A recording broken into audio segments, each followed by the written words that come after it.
আজি 27 নৱেম্বৰ 2025 তাৰিখে সদৌ অসম NPS কৰ্মচাৰী সন্থাৰ আহ্বানক্ৰমে আজি দিনজোৰা কৰ্মবিৰতি আমি কাৰ্যসূচী পালন কৰিছিলোঁ।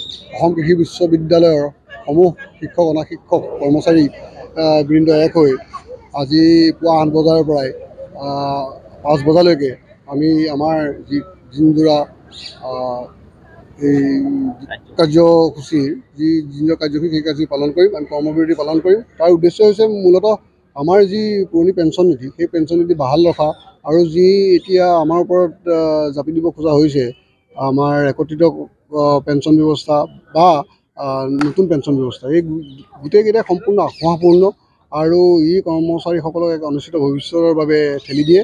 গতিকে ইয়াৰ পৰিৱৰ্তে আমাৰ যি নিশ্চিত পুৰণি পেঞ্চন ব্যৱস্থা আছিল তালৈ আমাক পৰিৱৰ্তিত কৰাটো বিচাৰোঁ। আৰু এইটোৱেই যিটো আগতে আছিল আমাৰ OPS বুলি কয়, যিটো আমাৰ পুৰণি পেঞ্চন ব্যৱস্থা, তাক আমি বাহাল ৰখাটো আমি বিচাৰিছোঁ। সেই দিনজোৰা কাৰ্যসূচী পালন কৰিছোঁ আৰু আজি দিনৰ 2:30 বজাত আমি আমাৰ প্ৰশাসনিক ভৱনৰ সন্মুখত অৱস্থান ধৰ্মঘট আমি পালন কৰিছোঁ। স্মাৰকপত্ৰ দাখিল কৰিছিলে আমি আজি এতিয়া আমাৰ পঞ্জীয়ক মহোদয়ক ইয়াৰ পিছতে স্মাৰকপত্ৰ দাখিল কৰিম।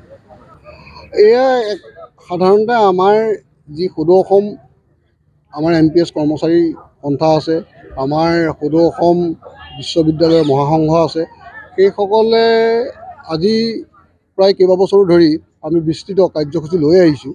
চৰকাৰে আমাৰ কাৰ্যসূচীৰ প্ৰতি কিছু মন দিছে বা নিদিছে, আমি কিন্তু তেওঁলোকে ইমান গুৰুত্ব সহকাৰে কথাখিনি বিবেচনা কৰিছে বুলি আমাৰ বোধ হোৱা নাই। গতিকে আমাৰ তেওঁলোকৰ আহ্বান ক্ৰমে তেওঁলোকৰ পৰিচালনাত আমি আমাৰ গোটেই সৰ্বত্ৰে অসম আমি নিজৰ কাৰ্যসূচী পালন কৰোঁ।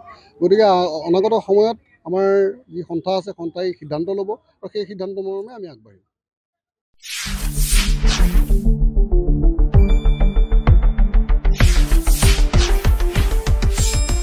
শুদ্ধ আৰু বিস্তৃত বাতৰিৰ বাবে চাই থাকক নিউজ ডেস্ক ৰিপৰ্ট।